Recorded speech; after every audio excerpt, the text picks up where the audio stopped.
কি হয়েছে রে? কিউ শুইতে পারলাম না, খালি আপনি কান্না করতেছেন, কি হয়েছেন না?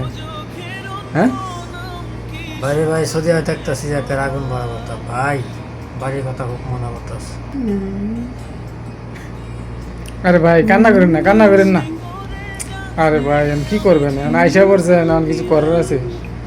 আরে ভাই কান্না করলে কি আর হইব? এত দূরে আইসা যেতে পড়ছেন, এখন সেই ক্ষেত্রে আর কি করবেন ভাই কোন? না ভাই থাক, সৌদি বাংলাদেশের কথা মনে করে হয়েছে না ভাই থাক। আর যাওয়ার হয়েছে রে ভাই, আর কান্দা কি করবেন? আইসা পড়ছেন, এখন কিছু করেন নাই ভাই, এখন বিদেশের মাটি, এখন যদি কি করেন ভাই, কিছু করেন না। ভাই এত রেখা ভাই জীবন কোনো ভাই কি রে আর ভাই, এখন একদিন ডিউটি করছেন, গরম ঠিক আছে মাইনা নিছে, এখন গরম কদিন বাদে এমনি কমে যাবো বুঝছেন, কি করবেন? তা কান্নাকাটি করেন না, যাওয়ার হয়েছে ভাই।